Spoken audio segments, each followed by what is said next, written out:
Today's episode is brought to you by Audible.com. Get a free audio book download and a 30-day free trial at audibletrial.com/usingyourpower. Over 180,000 titles to choose from for your iPhone, Android, Kindle, or MP3 player. For today's podcast, I would like to recommend A New Earth, Awaken to Your Life's Purpose by Eckhart Tolle. I have read this book 2 times and listened to the audiobook, and every time I read it and listen to it, I get something new from it.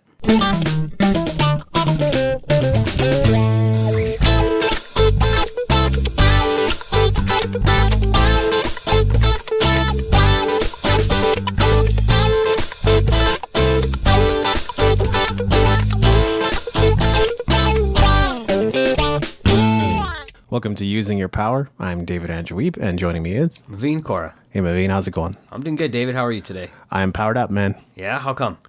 Well, you know, we're going to do some great recording today and put together a great show. That's why. Yeah, do you know what our show's going to be about today? No, what is it? It's finding enlightenment in the technology world, or in a tech world. I'm just kidding. I knew that. We try to plan these things in advance, right? No, for sure. And, you know, that's what we try to give each other enough time so we can, think about good points that we can then bring to our audience, right? So I know I got my points. You got your points ready to go? Sure do. Now, that in the last couple episodes, we haven't been discussing what our points were ahead of time, which is kind of interesting because, it really brings a different dynamic to the conversation, not knowing what we're about to say to each other and finding ways to connect all our different points so we can continue that nice flow, right? And I find that since we've been doing that, we have been finding a nice flow of all the conversations. That's a good point. I think we're getting better at improvising or just playing off of each other. That's right. Yeah. I actually wanted to start things off somewhat with why it's hard to find enlightenment in a tech world. And probably you have some points about that too, Mav. Yeah, I can definitely add some feedback into that too. Great. I kind of just broke it down into the 4 Ds, which isn't to say there couldn't be more of them, but these are kind of the main ones that occurred to me as I was thinking about finding your enlightenment in a tech world. The first is distraction. I think I wouldn't say it's obvious because I think a lot of people don't actually pick up on it. But what happens is you have things like, news, TV, internet, media, all those things can provide distractions in different ways, or just the discussion at the water cooler, which might be about Donald Trump. It might be about the current state of the economy. Actually, these things can distract you from finding enlightenment, finding your spiritual side, finding what's most important to you and what you were meant to do in this world. Right. No, you're right on that. I find that most people nowadays don't really take the time to focus on, their practice and whatever that means to them when I say their practice to find enlightenment, right? I mean, there's different ways that could be explained, but, with the news, with the social media, with trying to keep up with the Kardashians, a lot of people, are not necessarily just focusing on themselves. They're focusing on things outside of themselves, right? So you're right. I mean, there is a lot of ways to be distracted. There's also a lot of ways to kind of bring that all back together, and there's times and places to talk about certain things, and then there's times and places to deal with the things that you want to deal with. Yeah. And I mean, there's definitely a difference between like light conversation and deep conversation, right? What we're trying to facilitate with this podcast is more deep thinking, deep conversation. So things like sports, maybe to others is like a great topic to talk about, but like, I don't watch every game. Do you? No, not really. No. And so like that to me, it could actually quickly turn into a distraction. Like when I was a kid, I used to watch quite a bit of baseball. Maybe if I was still living in Japan, I would be watching baseball. And when I moved over here, I watched some basketball, but like aside from the playoffs, I don't really watch much sports. And even when it is the playoffs, if I've got lots to do in my business or in my work, there's very slim chance I'm going to be engaged in those kinds of distractions. So there's different ways of defining that distraction, but that's one way that we are, we find it difficult to find enlightenment in the world that we're in. Well, one of the things I like what you said, David, is that the idea of distraction really comes from is if you're focused on your goals or if you're not focused on your goals, right? I mean, that's a huge distraction. Sometimes distraction, it may not be distractions if you're focused on sports or if you're focused on the Kardashians, right? I mean, if it's part of what your daily practice is, whatever that enlightenment may be for you, like you said, this idea of the show here is to really show people a deeper appreciation for themselves themselves and other people around themselves, right? So, I mean, if that's the way you're being enlightened is through sports and different TV shows and whatnot, hey, that's okay. But, I think the idea of this show is to really take you deeper and find different ways, right? So, watching a game here and there, not a bad thing. If you're watching every single game and if it takes you away from the things you should be doing, right? All the important things that you should be doing, then yeah, that is an absolute distraction. If it's part of your like blogging or podcasting or curation efforts as a journalist or media person, totally understandable that you'd be tuned into all those things. But then distraction might mean something different for you. So that's something to think about. The second D I have is deception. So as we know, I think we've talked about this before, you could read the newspaper and one day mangoes are totally healthy for you and will save your life. And then the next day, mangoes will cause cancer and AIDS and will kill you and kill your children as well. I mean, this is the kind of things that we find in the newspapers, in the media, and I think a lot of people take it to face value and will just post that to Facebook and become an echo chamber for that particular movement or thought or idea that's been set forth. I like to shut that off because it just causes you to think about things that don't really matter. So yet again, it kind of goes back to deception, distraction. They kind of play off of each other. There's deception in pharmaceuticals. We talked about that. There could be potential deception in governments. I don't really know. I couldn't tell you because I'm not in government and I don't do politics, but I think they don't always have our best interests at heart. So that's also a possibility. No, you're right. And the other thing about deception is really, is it going against your values, right? So, I mean, anything that goes against what you believe or goes against what you value on a day-to-day basis, either yourself or for your family or for your work or for your business or whatnot, if it goes against your belief, then it really is deceiving you on getting you to the goal that you're trying to get to, right? So that's the one thing I do agree with you as well. Excellent. And my third D then is depletion. This is kind of an interesting concept, but it's the idea that there's finite resources in this world. And some things are finite, some things are limited, but not everything. Financial resources, for example, some very wise and smart economists have shown that there's really limitless resources and there's enough money for everybody to be wealthy if we were to pursue that or make that part of our pursuit in life. So depletion is something that causes fear because now we go, oh, I can't have that, or there's not enough of it. And it actually presents itself in many ways. I think in personal development or even in network marketing, sometimes they say, the spoils go to those who work really hard and go after everything and be a real go-getter and the leftovers are left to everybody else. And actually that could also be a form of perpetuating this idea of depletion in a way. Right. And, I don't know if there is a such thing as depletion because I do believe everything is created from within. So even energy, even, if you're feeling down, you can bring yourself back up, right? Yeah, sometimes it may take you longer, again, depending on how we view the word depletion and the meaning, and what we're attaching it to as well, right? But, you got some really good points there, David. You could also say, like, there's a depletion of spiritual energy. Like, if anybody's ever told you that, that's false. That's not possible, I don't think. And, so that's another way in which depletion could actually play its way out. And then the 4D, which I left for last, and there's a reason why, is disillusionment. After fear, after deception, after depletion, what sets in is disillusionment. The idea that I can't have mine, the fear that you can't achieve your goals, that you can't get to where you want to go in life. And I think that's a state that some people in control would rather keep us in, that state of disillusionment, because it's much easier to control people who are disillusioned versus people who are going after a dream and a goal.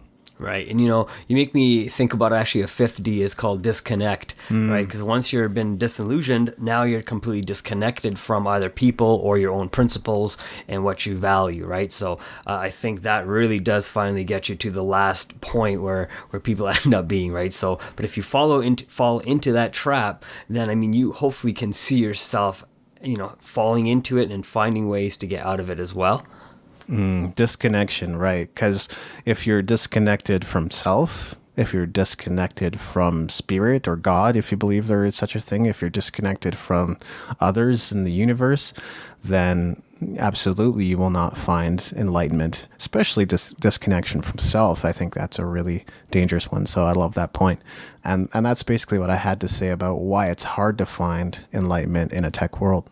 Well, that's, those are all great points, David. And, a lot of the points I've thought of here actually just kind of flow into probably one of the five or one of the four points that you've already made, right? So, one of the things that I came up with was putting away technology for a few hours each and every day, so you can actually focus into your practice, right? I mean, kind of going back to our social media talk that we did as well, a lot of times we're spending 10 to 15 hours a day on our phones, on our computers, on our TVs, on our tablets. Basically with some kind of screen. Yeah, with some kind of screen and some kind of electronic device, right? So if in order to be enlightened, again, depending on how you define enlightenment, I look at enlightenment as a way to get to know yourself as well as how to get to know other people, right? Because if you know self, you can then also understand other people. I know for me, it comes from a very Buddhist type practice, that definition for me.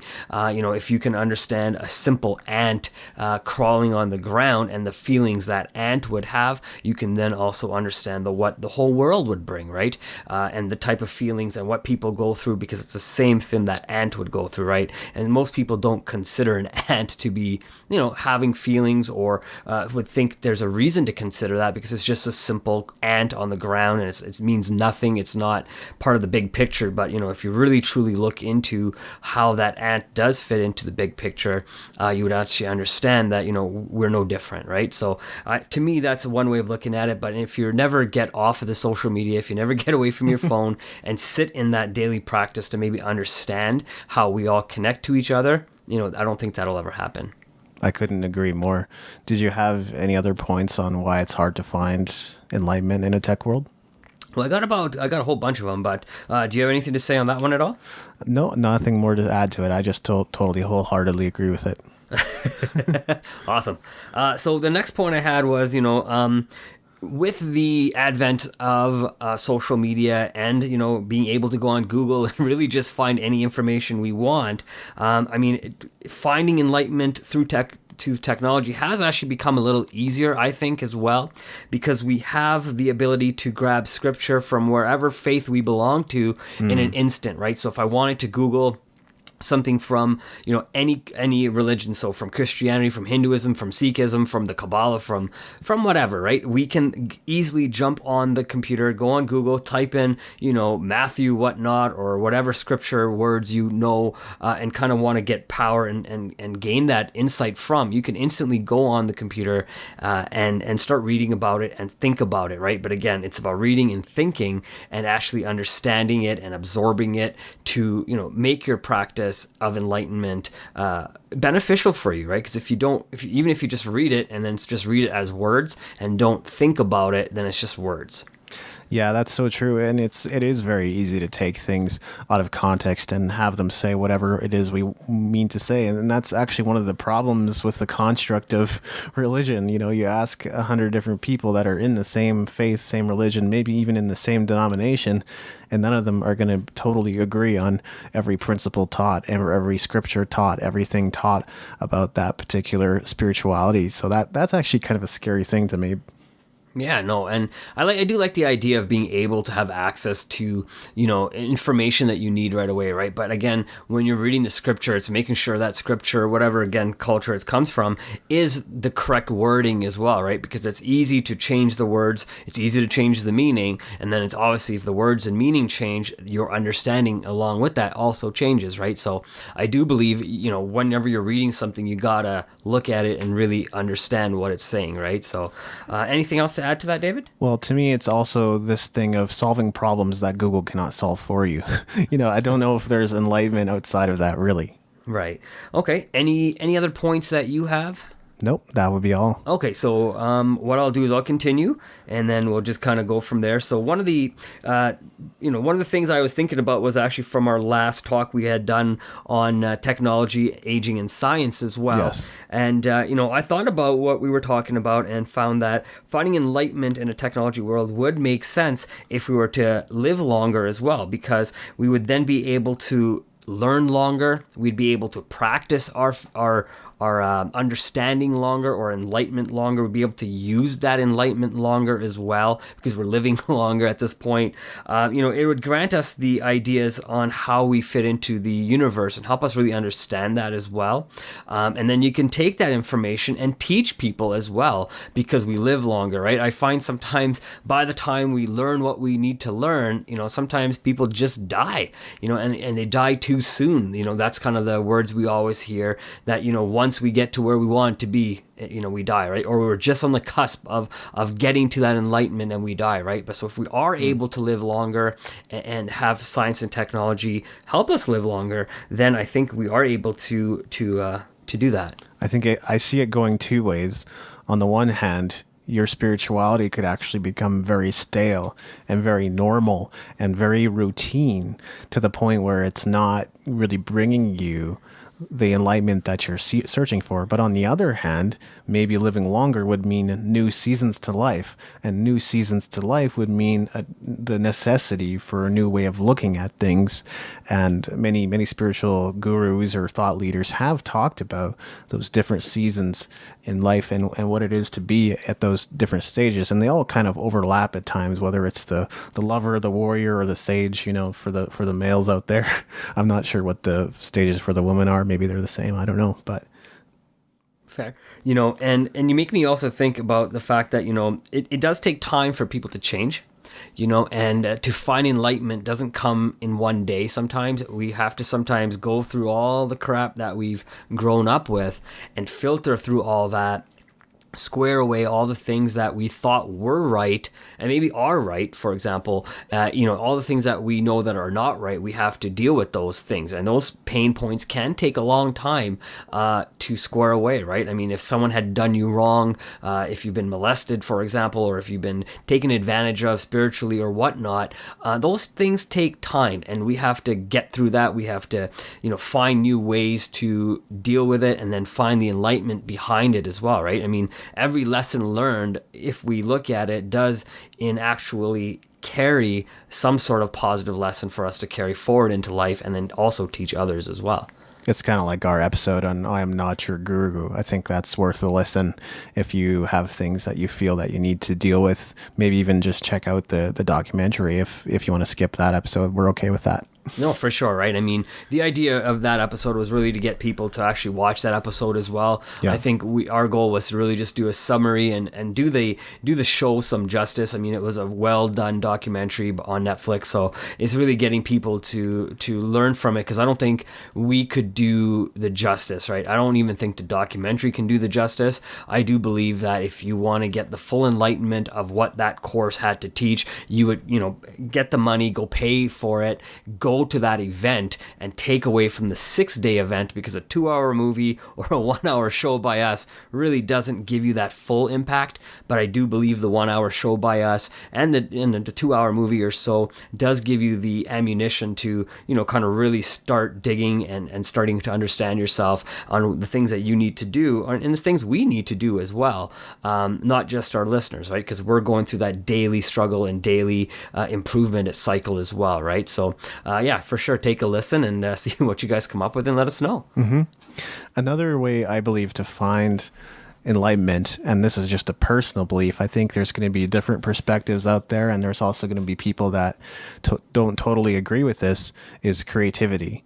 If we were to believe that there is some intelligent design behind this entire world, and I know some people don't, some people feel evolution and creationism are in conflict, and neither could be, they're mutually inclusive. So not both potentials could exist at the same time, whereas it's not hard for me to accept that it might be possible for both to potentially exist. But if we were to think that there is like a creator to this world, then to create is to be godlike, because God created the world. given us the same power to create within our world our goals, our dreams, our aspirations, the things that are written on our heart. We've been given the ability to create. Right. And, with that said, I think all of us somewhere deep down have a hobby or something that we enjoy to do or want to get better at doing, right? And finding enlightenment is really getting good at what you want to do as well sometimes, right? So if you enjoy writing, write every day. I mean, that's one of the things you told me, right off the starting when I first met you, because I said, hey, I want to start blogging, and you said, hey, write.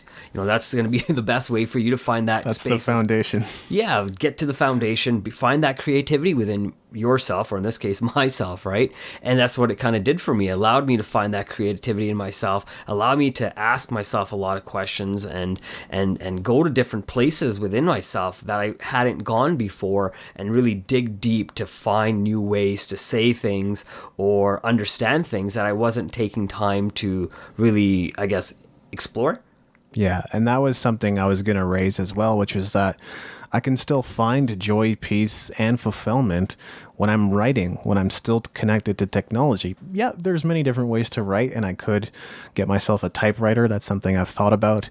So I'm spending less time at a screen and maybe time with a document. But of course, I might need it for digital purposes later. So in which case it's like kind of inconvenient, but it would still be kind of fun to have as like a creative tool. But my point being that I can still find that enlightenment in creativity when I'm connected to technology, and that's kind of an amazing thing. Right. And even if you have technology, like, a lot of times, a lot of people will go for hikes, for example, and we always take our cell phones with us. We want to get that perfect picture, as we're going for that hike, right? But even just to think for a moment, okay, fine, get that one picture that you want to get, and put your phone away, right? And then get in that creative space, because a lot of times we'll hear about people who go for nice nature walks, and different thoughts will come to them. They'll see different things in nature and start understanding things differently because of what they see in nature too. And they may think of the next best way to, I don't know, open a can of Coke or whatever, right? But I mean, because they allowed themselves to be open to that moment and open to that time and not be distracted, one of the things that we were talking about earlier, from these certain devices or even thought process that they have, not allowing themselves to be in that space. Yes, exactly.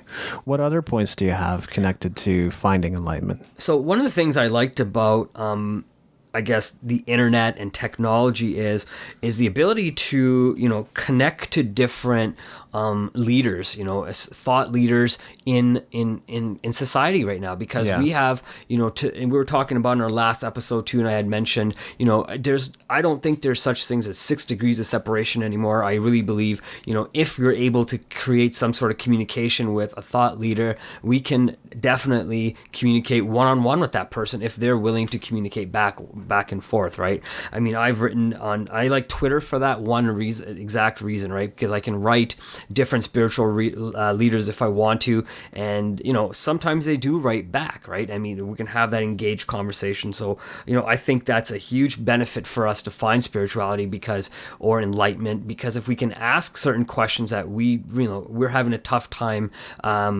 digging deep within ourselves, maybe a new question can be posed to us, maybe a different line of thinking can be given to us, and that leader can then guide us in that way that we need to go sit down with ourselves again and find that certain type of enlightenment in our own way, right? Which may take months and years, or could take a minute. I think so too. Sometimes it's just really hard to ask. So sometimes that'll require a little bit of courage on your part to reach out and talk to people. But I've had a brief email conversation with Pat Flynn before. I'm sure it's not the kind of email he would actually respond to today, because I know he filters a lot harder than he used to.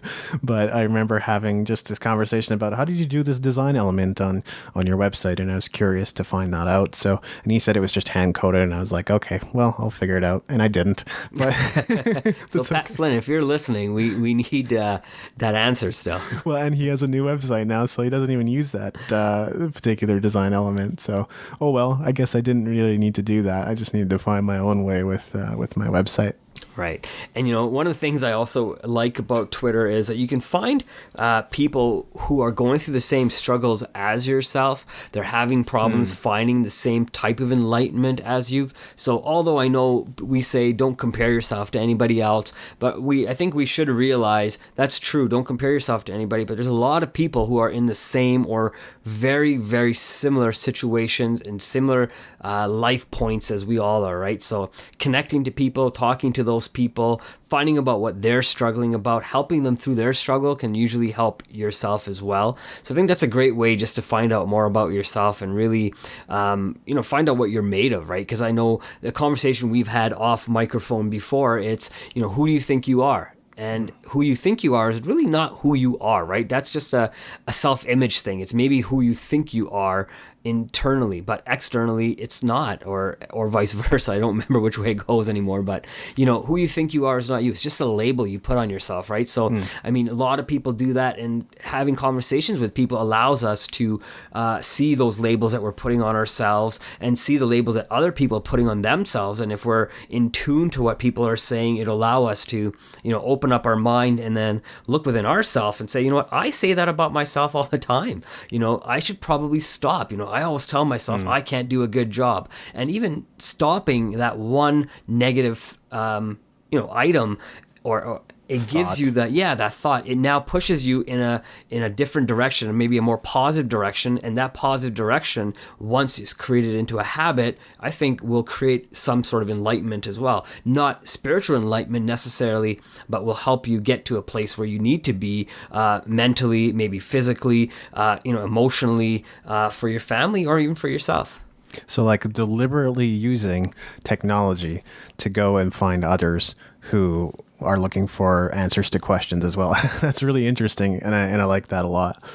I also wanted to talk a little bit about purpose, because I feel like if you have a purpose or a vision or a particular mission in this world, it's a lot easier to connect with your spiritual side too, partly because I think the challenges you encounter, the challenges almost force you into focusing outside of yourself and look outside for the help that you need to go to where you want to go, whether that's help from God or the universe or help from friends and family.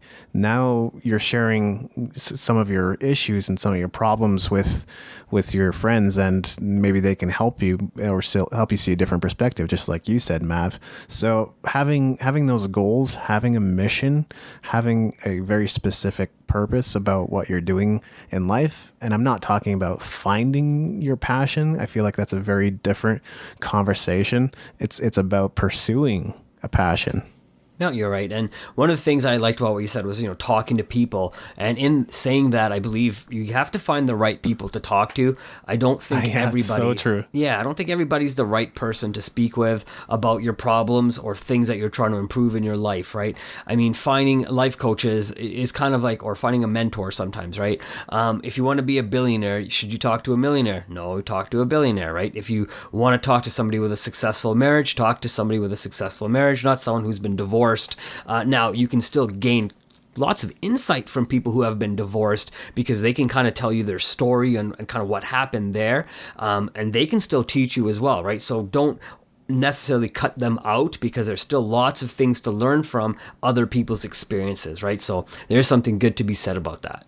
And most, or not most, but I would say some success books definitely talk about that, right? Having the inner circle of your friendship or business partners or other people that you trust and believe in.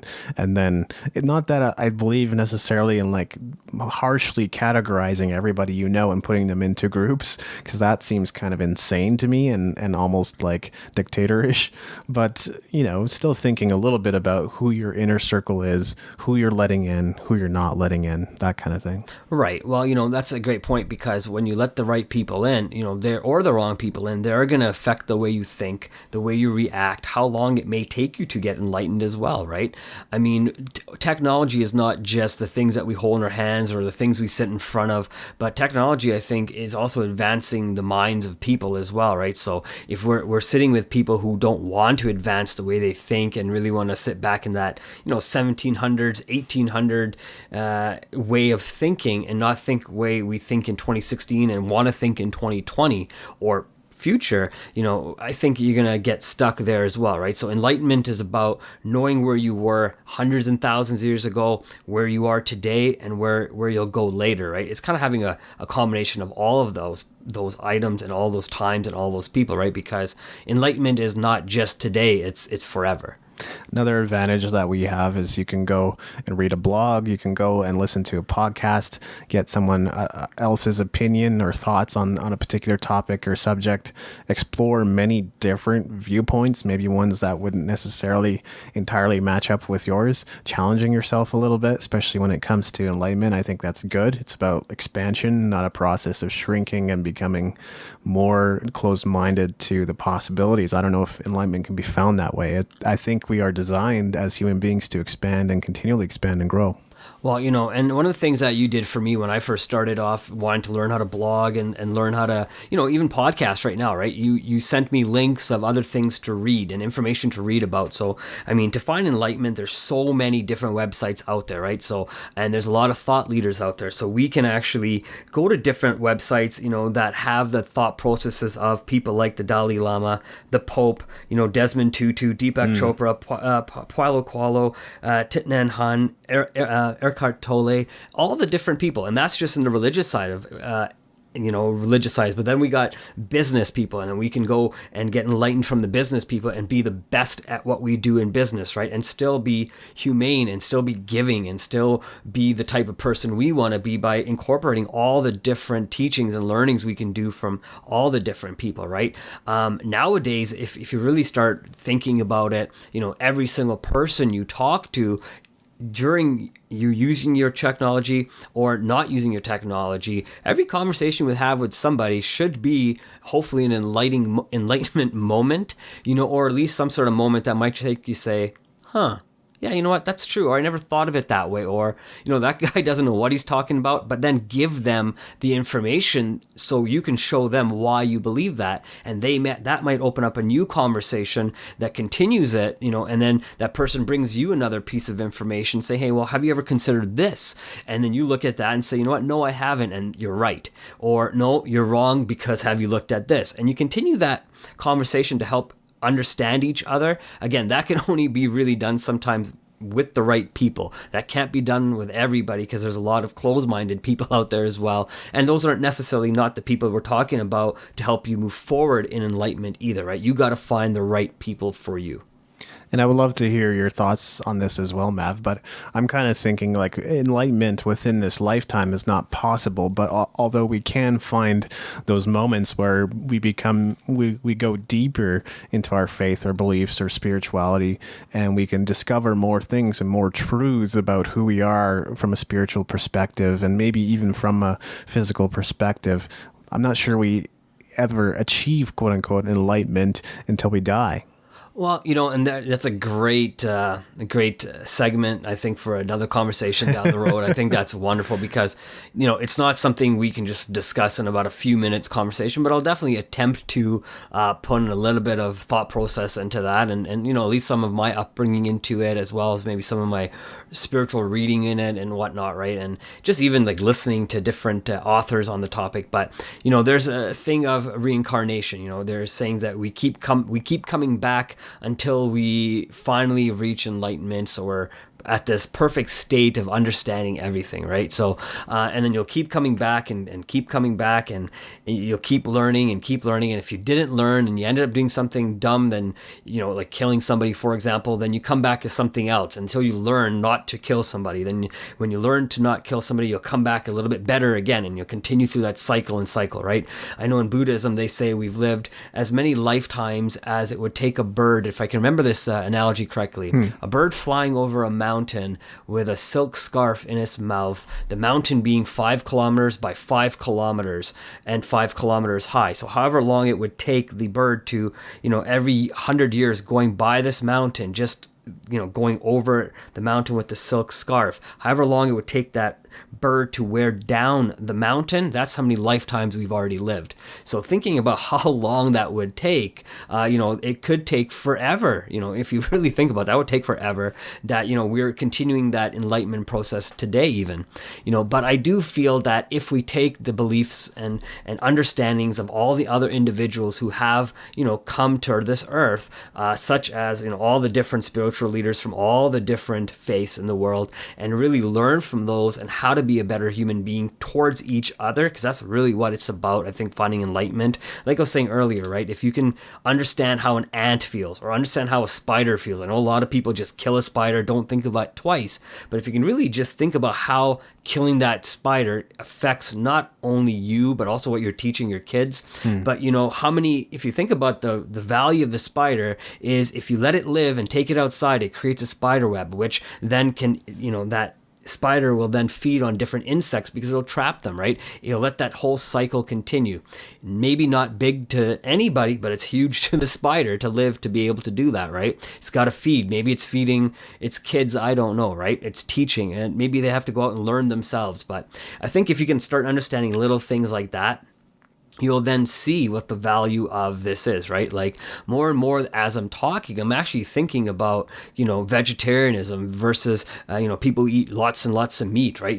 Really thinking about what those animals go through and what we're actually putting our own bodies through because of, we're ingesting all these different animals, right? And then really going down to the idea of, is having a plant-based diet or a meat-based diet, maybe another talk someday, but really understanding how you fit into that and how that fits into your life, I think will help you understand how you impact not only here and you, but your environment as well. Hope that answers a little bit of it. That's really fascinating. I loved it. And Ralph Smart always says health is wealth, to your point. At this point, I have a bunch of words that I wrote down because these are the kind of things that occurred to me as I was thinking about enlightenment. So we could kind of go through these rapid fire. The first is just quietness. I think it's really hard to hear what's written on your soul if you don't spend some time in quiet alone, constantly hurrying and rushing around and trying to get things done and going back to your to-do list, or just having TV and music on all the time. It's great to have that kind of entertainment, but you also need some quietness in your life aside from like sleep time. Right.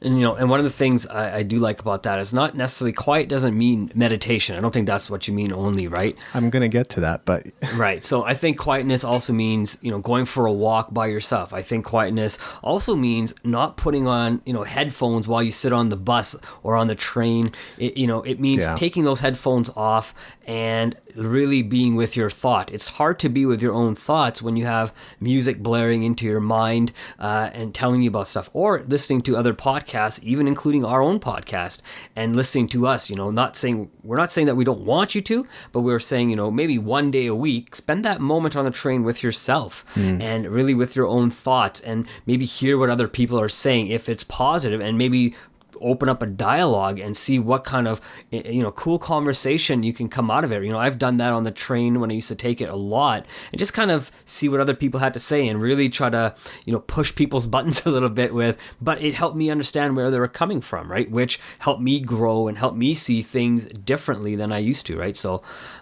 yeah, I love it. And the next word that I had, and it's kind of connected, I think it's all connected. That's why I'm doing it rapid fire, but stillness, which is not the absence of movement necessarily, because you can be walking around. I'd say like if you're exercising and pushing really hard, then that's not really being still, but you could maybe walk or take a light, walk down to the trail and sit on the bench for a while and just be still. And I think that's a great way to connect with the source of the universe. I think you're right. And watching things that are still, right? So just sitting at a bench, for example, like you said in your example, sitting at a bench, maybe watching the pond, watching the ripples of the water, watching that stillness, watching the way the wind works that water and just moves that water, or watching a tree and just watching the leaves kind of in the app, just watching the leaves move and stuff, and watching the birds. That's all stillness as well, right? Although things are moving, you're still, but you're watching how, if you could take yourself out of the picture, how things would still exist, right? And when you can take yourself out of the picture, not only do you take your ego away, but I think you also then start understanding what enlightenment really means. If you are not in the pictures, things still continue. Exactly, because you can never be perfectly still. I mean, you are made up of physical vibrations. At least that's what quantum physics tells us. And if you're made up of vibrations, vibrations are constantly moving. So you can't be still and not have those vibrations and move. And that's why people talk about law of attraction, because even when you're not moving, there is movement in a way.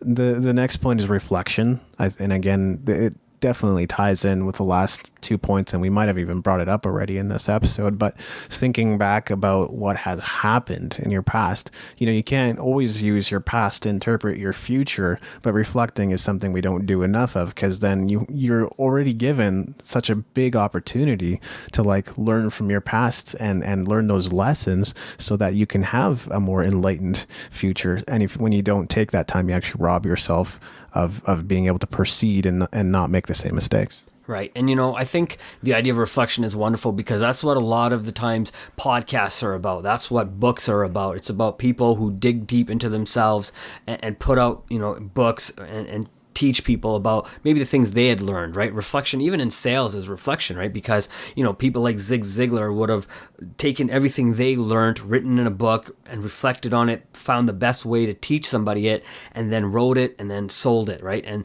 people then bought it and read it and applied it to themselves and reflected on what, the authors were saying or the podcasters were saying, right? So it is a great way. Reflection, I don't think necessarily means to do it in quietness or in stillness. If reflection can also mean, I think, standing and looking in front of a mirror really is a reflection of who you are. And if you're not happy with the reflection looking back at you, then look at ways to change that reflection and find maybe a happier medium. Now, if you're too happy, I don't know, try to be happier. I never say go back the other way. Yeah, I guess just don't, it's such human nature thing to do, but just don't go backwards in the sense of, oh, I'm so happy, something bad's has to happen, right? There's even a song that goes something along those lines, and no, something bad does not have to happen, right? In your future, somebody will pass away, some things will happen, no doubt, but doesn't mean that you have to sit there and anticipate it and pretty soon, just diminish your happiness.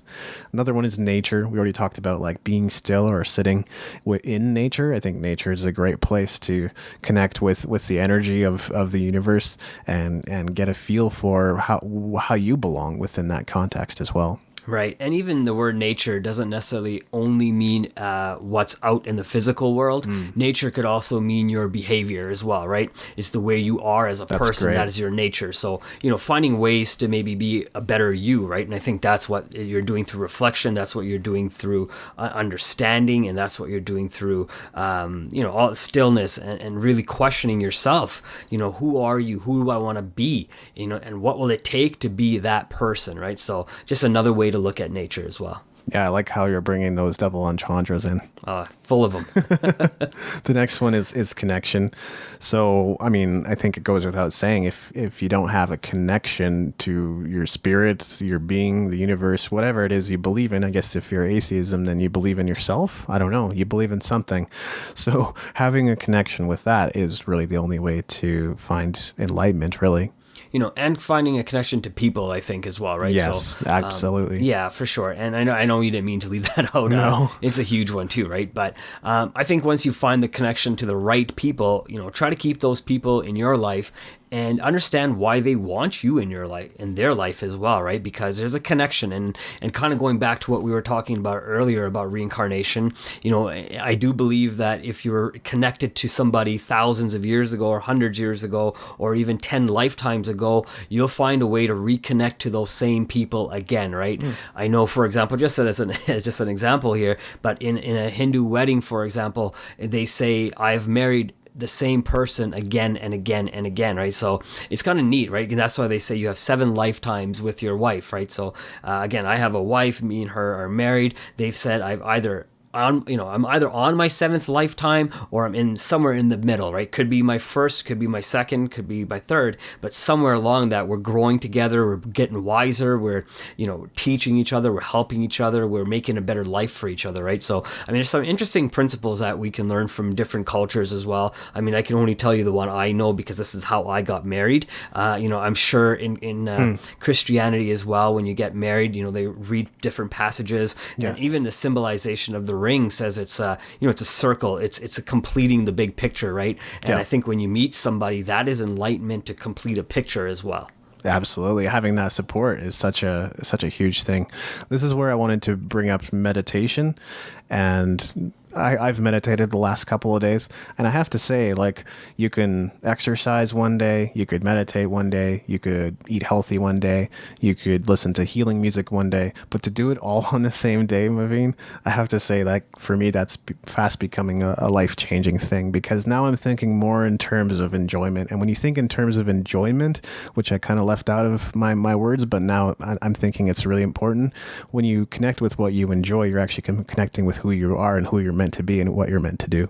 No, you're right. And, one of the things is too, right? I mean, you can do all those things. It is definitely not easy. I mean, no, it's not easy to get there. Like, certainly is a path to follow. That's right.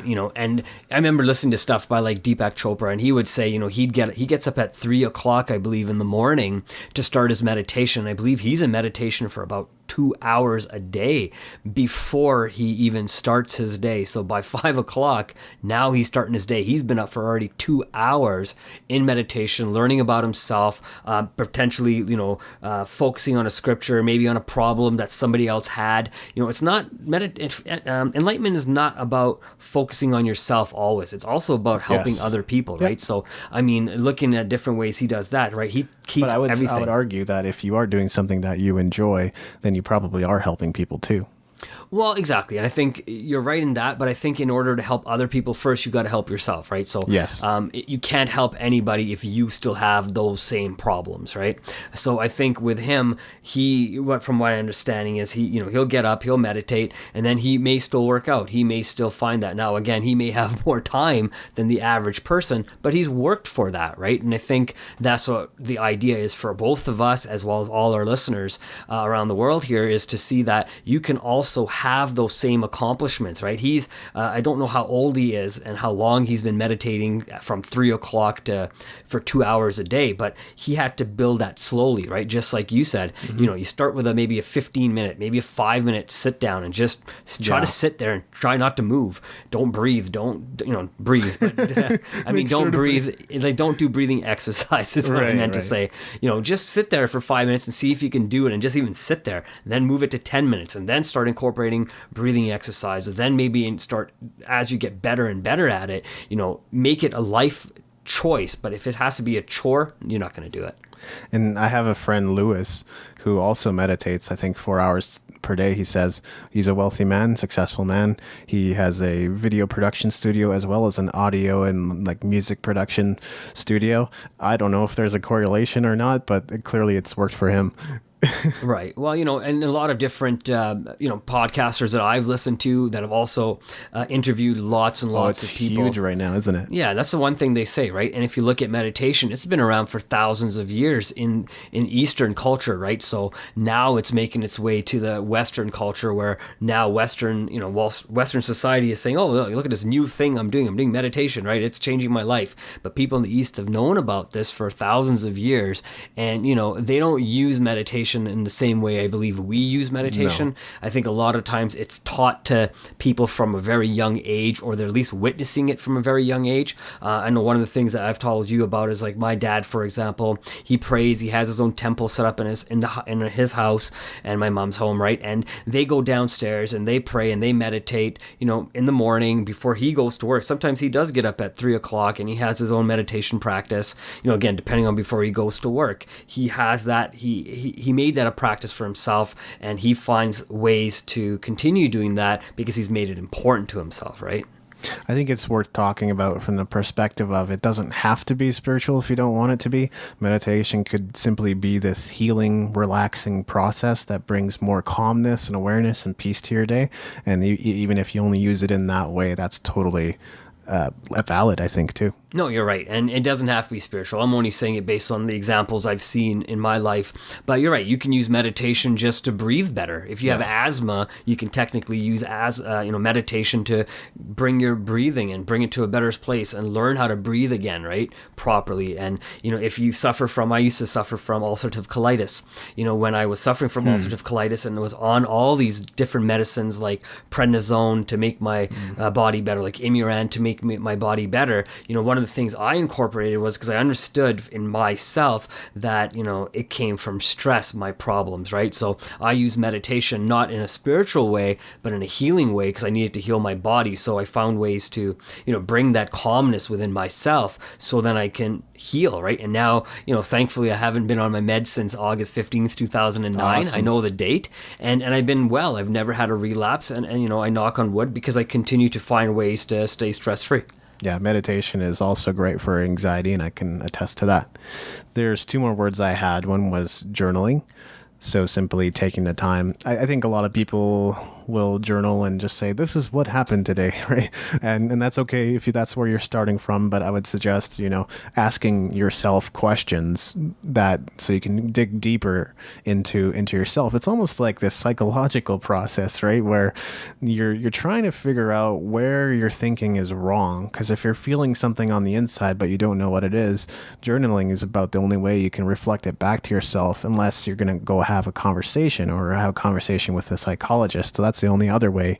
One way to heal ourselves is through the practice of journaling. Of course, if you have faulty thinking and you answer yourself with faulty thinking, then you're just digging a hole of faulty thinking. So sometimes an outside perspective is still very much needed, but I think we can find considerable enlightenment and understanding of ourselves through journaling. Right, and I love that. And it's so true, right? There's two things that I thought of. One was, use a pen and a paper to journal. I think it's the best. It's your true, it's your real feelings being written down. I mean, in this technology world these days, it's easy to use a program like Word and just type it out on the computer, right? And what your thoughts are that you want to write down, right? And I really would, recommend people to try journaling with their pen and paper. If it's not something that you like to do, okay, you know what? I can't stop you, but give it a try and try it out for a month and see how you like it, right? And I think it will change your world. And the other thing I like about journaling is based on a word that we used earlier was reflection. You can kind of write down what you felt today and go back to it and see what you were thinking maybe 6 months ago, 8 months ago, 2 years ago, and see, have you made improvements in those areas in your life that you were wanting to, right? Because a lot of times, we'll journal every single day and we'll journal about different things every single day and we'll forget what we wrote 2 weeks ago and we won't focus on those things. But so for going back and rereading what we wrote and what we thought and staying in that thought process until we've, mastered it, that will definitely help bring you to the type of enlightenment that you may look for. That's fantastic. And one last word I had was awareness, the power of now, right? Being aware of who and where you are right now. Are you in pain? Then what is the pain? Well, you can't really figure that out without, using some of the techniques or ideas that we've already talked about, or to just bring more awareness to it. Try not to escape, try not to cover it up, try not to medicate in some way. Instead, bring your awareness to that pain so that you understand what that pain is. Are you feeling happy right now? Why not amp it up? Feel even happier, feel ecstatic, feel excited, feel great, feel unstoppable. And those are the kinds of things that awareness can bring to your inner world. Wow, you know what? You gave some great examples. I'm not sure if I can give any more examples, but I do like the idea of awareness because the more you know about yourself, again, same principles we talked about already, the more you can understand other people, and the more you can understand other people, the more you can, heal yourself, heal them if that's what they want. But if not, at least you can find the right people, right? And I think being aware of who you are is probably one of the most important things. I think, with the way technology has grown shown to be so important to people's lives, and I put that in quotations, the word important. I think we forget that sometimes we are more important than technology. I know one of the things that we've talked about was the science and the aging and stuff like that too, right? So you can be aware for longer periods of time, but being alive longer doesn't matter if you're not doing something with that as well. Right. So actually, I had this. I guess I've been resting a little bit this weekend. I took Saturday more or less entirely off, and then on Sunday I actually did a little bit of work. But here was like an important realization that I had, and I do feel like it was a spiritual insight, which was it's not about necessarily the quantity of rest, but the quality of rest. If the quality of the rest isn't good, then we can't actually recover. We can't actually rejuvenate. We can't recreate. And that I mean, it's right in the word. We need to recreate ourselves so that we're able to do the work that we need to do in the week ahead. Right. And I think you said it right. Sometimes I think in this society we're overworked, sometimes 10 to 15 hours in front of social media or some sort of media all day long. And it's not restful at all. No, not at all. And, they say, whatever you are watching or thinking about before you go to bed is really what you wake up thinking about as well, right? So if you go to sleep, watching a horror movie, you might even dream about that while you're sleeping. And is that really restful to your mind, right?